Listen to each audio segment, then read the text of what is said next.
Magandang umaga sa inyong lahat. No?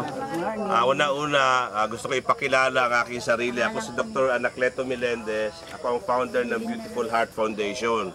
No? Nagkataon, ang isa sa mga kamag-anak, no? Ng isa sa inyong masigasig at masipag na kapitbahay sa lugar na ito ay kaklase ko nung college.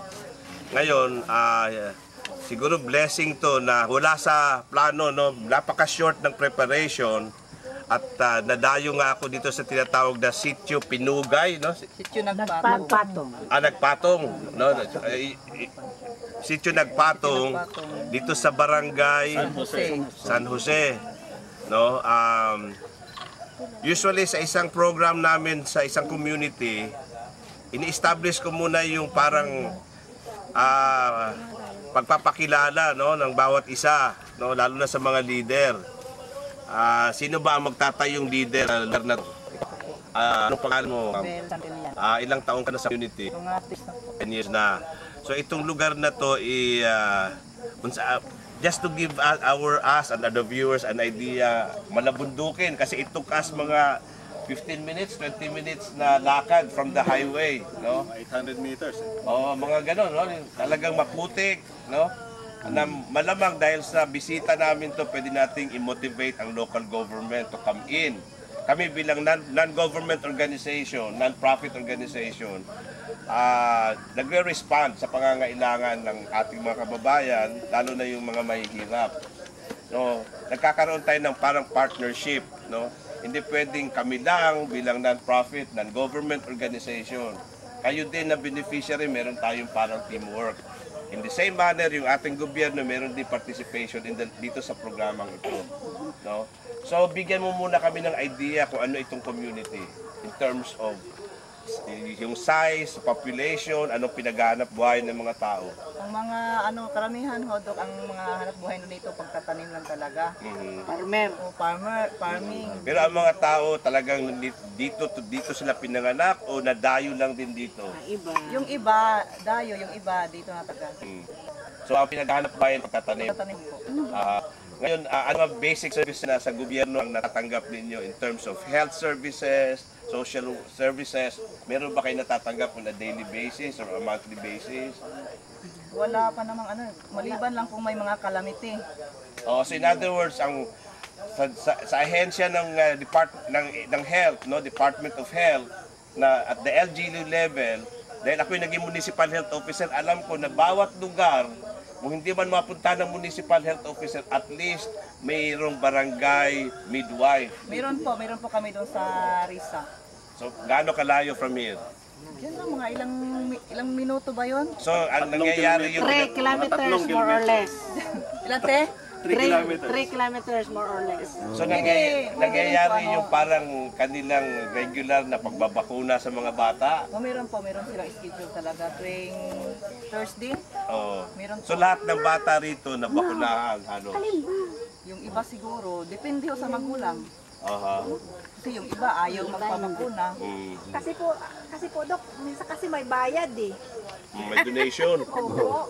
Pero yung donation nila hindi lang pilit yung gano'n. Lang yung kasalo. Pusa. Mula po sa puso yun. Kasi minsan ako dyan eh, walang gamot. Oo. Parang hindi pupunta ka dyan sa walang gamot, walang Ito nga yung dahilan kung bakit natin para tayo may meeting ng konti. Para kung itong video na to maparating natin sa local government, no, sa mayor ng Antipolo, sa barangay captain kung saan kayo nasasakupan, no, maparating yung mga concerns, mga problema, no. So, in other words, medyo pagdating sa health services, hindi kayo happy. Hindi po. Hindi po. Dahil Hindi po kami kontento talaga. hindi kontento, no. Yan naman hindi lang yan isolated dito. Halos lahat sa buong Pilipinas na naikot ko, no, ang gobyerno hindi nila kaya talaga na ibigay lahat sa tao. No? That's why yung sinasabing wag nating iasa lahat sa gobyerno. At ito kami nga, no, wala naman talaga kaming kuhan dito. Wala kaming kikitain, non-profit kami, no, pero gumagaway kami ng hakbang para matulungan na lang yung gobyerno, no? So, yan ang pero naman na mga beneficiaries, so kayo sa unit, meron din participation. Pagdating sa health, ano ang pwede niyong gawin? Kunyari, sa kalusugan, anong dapat niyong gawin? Pag kalusugan talaga, kailangan ingat talaga sa kalusugan. Kumain ng mga masustansyang pagkain. Tama. Na ibig sabihin, nandyan lang yung pagtatanim ng gulay, prutas, no? Yun ang parang sustansya na sinasabi, di ba? Na kung may sustansya, hindi ka masyadong magkakasakit, no? Maliban pa sa ganyan, sa pagdating sa alaga sa mga bata, Kailangan tingnan talaga ng subaybayan yung mga anak. na pagka oras ng bakuna, Sumusunod. sumusunod. Sa kalinisan, Lalo na sa Importante kalinisan. po kalinisan. Lalo pero na hindi talaga maiwasan minsan, dumarating ang sakit. Ano ang mga common na sakit sa lugar na to? ubong, sipon, lagnat, sa pagtatae, ganyan. Pero ngayon, kung pagtatae, ano ang dapat bantayan? Tubig. Tubig pa po. Tubig. So, siguro, pakuluan. No? Lalo na kung panahon na talagang uso-uso yung pagtatae. No? So, yung mga bagay na yan, hindi na kailangan ang mga government organization papasok. Kanya-kanya na yan, di ba? So, ang aming role ngayon, dahil may dala kaming gamot, kung sinong may sakit, talagang gagamutin, bibigyan ng gamot, di ba? Pero ito pansamantala. No? Hindi to na sabihin nating regular na next month meron, ganyan. So ang pinaka-key pa rin is kung pwedeng iwasan na magkasakit. Di ba? So common lang ang mga sakit ng ubo, lagnat, pare-parehas lang sa ibang lugar, no? Ang mga dengue, Tawa lang dyan, wala pa po. Wala pa pong, malaria, Wala pa wala po. pa po. Yun lang talaga yung mga Yun lang po, mga yung mga bata na malnourished, maputla.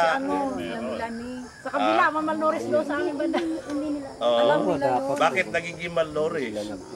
Kulang sa kain, kulang sa mga masustansyang pagkain.